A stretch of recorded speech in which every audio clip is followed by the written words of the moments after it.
அந்த அரசியலுக்குள்ளே அது ஒரு தேவையில்லாத அரசியல் நினைக்கிறேன்.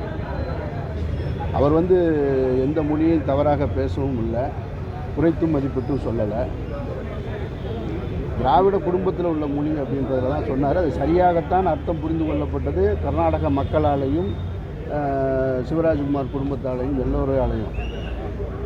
அரசியல் செய்யணும்னு நினைக்கிறவங்க சின்ன சின்ன அமைப்புகள் கர்நாடகாவில் இதை பெருசாக்கிட்டாங்க. அதை விட இன்றைக்கு நேற்றைக்கு பெரிய சோகம் நிகழ்ந்துருக்கு பெங்களூரில். அதனால் நம்ம அவர்களை மன்னிக்கிறத தவிர வழி இல்லைன்னு நினைக்கிறேன் நான்.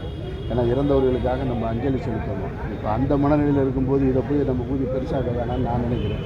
விஜயகாந்த் அவர்களுக்கு அப்புறம் பார்த்தீங்கன்னா மதுரையோட கதைக்களம், அதாவது அழகரை மையமாக வச்சு நான் ஒரு படம் பண்ணுறேன் அப்படின்ற மாதிரி நேற்று யூடியூபுக்கு சசிகுமார் சார் பேட்டி கொடுத்தாங்க. இதை நீங்கள் எப்படி பார்க்குறீங்க? மதுரையோட சித்திரை திருவிழா ரொம்ப சந்தோஷமாக தான் இருக்கும், பண்ணினா சிறப்பாக இருக்கும். ஏற்கனவே ஒரு தேவர் மோகன் பண்ணியிருக்காரு, இது பண்ணியிருந்தால் தேவர் மோகன் 2 கூட இருக்கும். நானும் அதை எதிர்பார்க்குறேன்.